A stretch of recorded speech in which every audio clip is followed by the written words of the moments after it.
किताब का नाम है नजर न आने वाला आदमी। ये किताब रैल्फ एलिसन ने लिखी थी और ये फिक्शन की 15 से 20 टॉप किताबों में से एक है। किताब की कहानी बताने से पहले मैं कुछ मरकजी पैगाम बता देता हूं इस नॉवेल का। इंसान सिर्फ उस वक्त नजर आता है जब माशरा उसे इंसान समझे। नॉवेल का हीरो कहता है कि वो इनविजिबल है, यानी लोग उसके वजूद को देखते तो हैं मगर असल में उसे एक इंसान की तरह नहीं पहचानते। इसका मतलब यह है कि नस्ली तासुब और माशरती नाइंसाफी इंसान की शनाख्त को छीन लेती है। माशरा जल्दी लेबल लगाता है, असल इंसान को नहीं देखता। हर ग्रोह, चाहे वो कॉलेज हो, सियासी तंजीम हो या सोसाइटी, हीरो को सिर्फ अपने फायदे के लिए इस्तेमाल करती हैं। किसी को उसकी सच्चाई, एहसासात या शख्सियत से कोई दिलचस्पी नहीं। शनाख्त यानी आइडेंटिटी इंसान की सबसे बड़ी जरूरत है। नॉवेल बताता है कि हर इंसान चाहता है कि उसे सुना जाए, समझा जाए, उसकी पहचान को तस्लीम किया जाए। जब माशरा किसी इंसान को सिर्फ रंग, नस्ल या तबके की बुनियाद पर जज करे तो वो शख्स खुद को गायब, कमजोर और बेनाम महसूस करने लगता है। असल आजादी अपने अंदर की आवाज को पहचानने से मिलती है। इस नॉवेल का हीरो आखिर में समझता है कि उसकी ताकत अपनी सच्चाई में है, ना कि दूसरे की दी हुई शनाख्त में। वो सीखता है कि मुझे वो ही बनना है जो मैं हूं, ना कि जो दुनिया मुझे बनाना चाहती है। यह नॉवेल तासुब के खिलाफ एक ताकतवर एहतजाज है।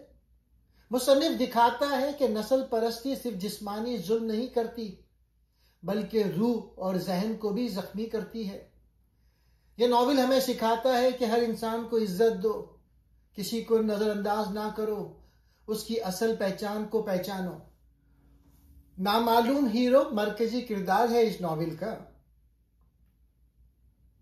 यह कहानी एक ऐसे नौजवान की है जिसका नाम नॉवेल में नहीं है।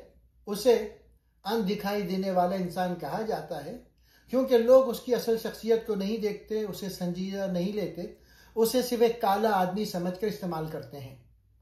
ये किरदार अलामत है उन लोगों की जो माशरे में नजरअंदाज हो जाते हैं। उस नौजवान की पहली ख्वाहिश ये है कि तालीम और मेहनत के जरिए उसे इज्जत मिले। वो एक शानदार तकरीर करता है। सफेद फाम लोग उसकी तारीफ करने के बजाय उसे जलील करते हैं।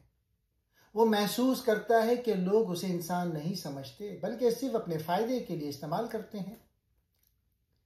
इसी वाक़े से उसके दिल में पहली बार यह ख्याल आता है कि शायद वो माशरे की नजर में इनविजिबल है, यानी एक ऐसा शख्स जिसे कोई देखना नहीं चाहता। वो एक बड़े कॉलेज में दाखिल होता है। यहां उसे उम्मीद मिलती है। वो समझता है कि तालीम उसे मुकाम दिलाएगी और वो माशरे का मोहतरम हिस्सा बन सकेगा। उसे कॉलेज की अमली दुनिया का सामना करना पड़ता है। एक अहम वाक़े में वो कॉलेज के एक बड़े आदमी को शहर की गुर्बत और हकीकत दिखा देता है जो उसे पसंद नहीं आता। नतीजे में उसे एहसास दिलाया जाता है कि सच बोलने की यहां जगह नहीं। उसे अचानक कॉलेज से निकाल दिया जाता है। यह उसके ख्वाबों का टूट जाना है। वो सोचता था तालीम उसे इज्जत देगी मगर निजाम ने उसे धकेल दिया। वो समझता है कि कॉलेज, समाज और सफेद फाम दुनिया ने उसे कभी हकीकी इंसान नहीं समझा, सिर्फ एक नुमाइश का टुकड़ा समझा।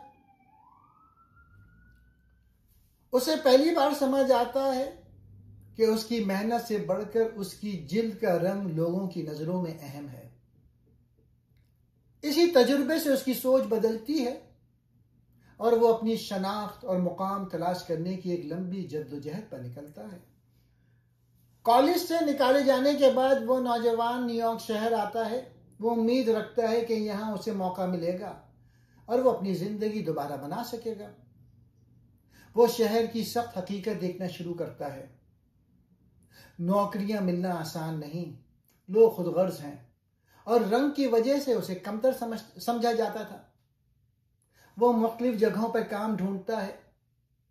आखिरकार उसे एक फैक्ट्री में नौकरी मिलती है वो सोचता है कि शायद ये उसके लिए नई शुरुआत होगी, मगर फैक्ट्री का माहौल भी नस्ल परस्ती से भरा हुआ है। उसे लगता है कि यहाँ भी लोग उसे इज्जत नहीं दे रहे बल्कि सिर्फ इस्तेमाल कर रहे हैं। फैक्ट्री में एक हादसा होता है, एक साथी के साथ झगड़ा और मशीन की खराबी की वजह से वो जख्मी हो जाता है। उस हादसे के बाद उसे अस्पताल ले जाया जाता है। अस्पताल में सफेद फार्म डॉक्टर उसके जिस्म और दिमाग पर अजीब किस्म के तजुर्बे करते हैं। वो होश में आकर हैरान रहता है कि उसे इंसान की तरह नहीं बल्कि एक तजुर्बाती चीज की तरह समझा गया।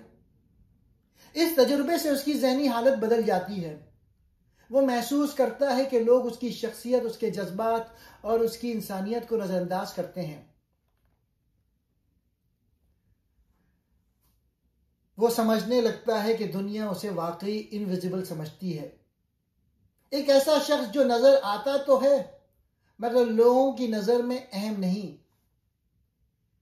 ये तजुर्बात उसे जलाते हैं मगर साथ ही अंदर से मजबूत भी करते हैं। वो अब फैसला करता है कि वो अपनी पहचान और इज्जत खुद बनाएगा। अस्पताल से निकलने के बाद नौजवान की जिंदगी एक नए मोड़ पर आती है। वो ज़हनी तौर पे कमजोर मगर उम्मीद से खाली नहीं होता। अस्पताल में किए गए तजुर्बे उसे अंदर से हिला देते हैं। वो महसूस करता है कि लोग उसे इंसान की तरह नहीं बल्कि एक नमूने की तरह देखते हैं। वो एक मेहरबान औरत मैरी के घर रहने लगता है जो उस पर एतमाद करती है और उसे दोबारा संभलने का मौका देती है। यह पहला वक्त है कि जब उसे लगता है कि कोई उसे हकीकत में इंसान समझ रहा है। उसे एक सियासी गिरोह द ब्रदरहुड में शामिल होने की दावत मिलती है। वो ये सोचकर शामिल होता है कि शायद ये लोग उसे आवाज देंगे और वो दूसरों के लिए काम कर सकेगा। ये उसके लिए नई उम्मीद बन जाती है। उसे तरबियत दी जाती है, तकरीर लिखने और लोगों से बात करने के तरीके सिखाए जाते हैं।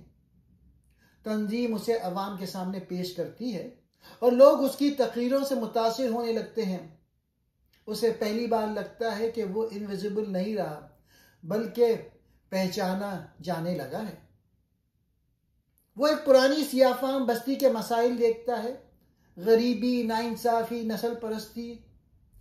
उसे एहसास होता है कि हकीकी तब्दीली सिर्फ तकरीरों से नहीं आएगी बल्कि लोगों की जिंदगियों में हकीकी मसाइल हल करना होंगे।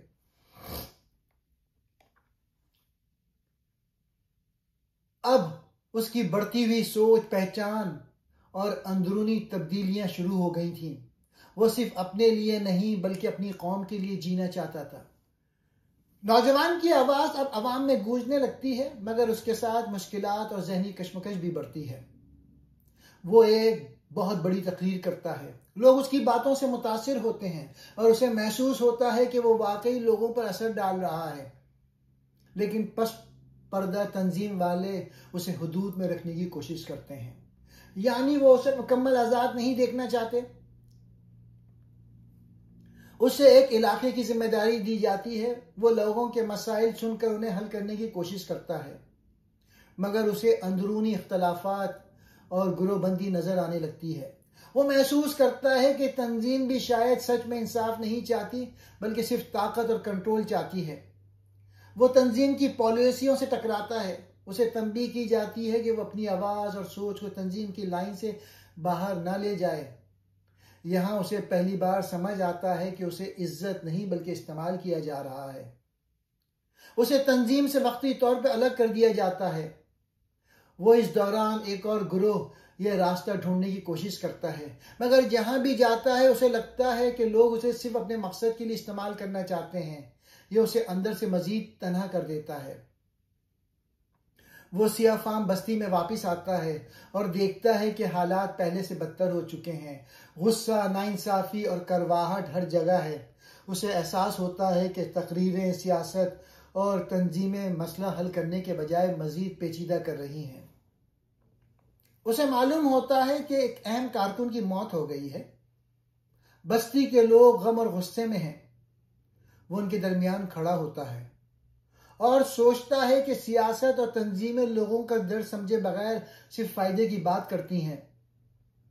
तंजीम उस पर इल्ज़ाम लगाती है कि वो अपनी मर्जी के मुताबिक काम कर रहा है। वो समझ जाता है कि तंजीम उसे आज़ाद इंसान नहीं, एक कंट्रोल आवाज़ बनाना चाहती है। यहाँ उसकी फिक्री बगावत शुरू होती है। वो शहर में बड़े नस्ली फसादात देखता है, आग, कत्ल, गलियों में इंतशार। उसे एहसास होता है कि समाज की बुनियाद ही नाइंसाफ़ी पर खड़ी है। उसकी सोच और मुशाहिदा उसे मजीद पुख्ता कर देता है। वो फैसला करता है कि वो अब दूसरों की नज़र से नहीं, खुद की पहचान से जिएगा। वो माशरे से कुछ अरसे अलग होकर अपनी ज़िंदगी और तजुर्बात पर सोचता है।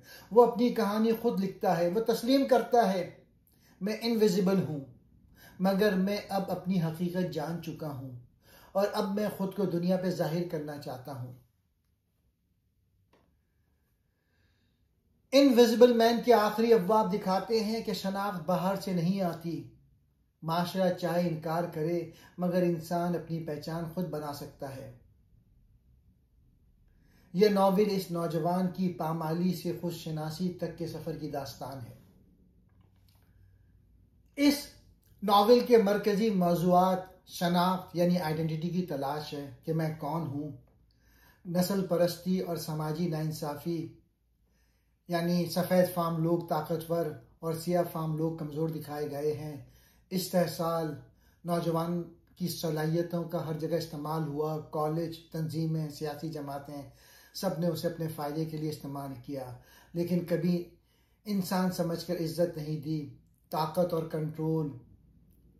द ब्रदरहुड नामी तंजीम इंसाफ और बराबरी की बात करती थी, लेकिन हकीकत में वो भी कंट्रोल और सियासत चाहती है। और आखिर में खुद आगही और बेदारी। कहानी का ख़त्म यही है कि नौजवान ने दुनिया से शिकस्त नहीं खाई, बल्कि दुनिया को समझ लिया। वो कहता है, मैं इनविजिबल हूँ, लेकिन मैं अब खुद को देखता हूँ, मैं समझता हूँ, और यही मेरी ताकत है। ये नॉवेल इंसान के ज़हनी सफ़र को ज़ाहिर करता है।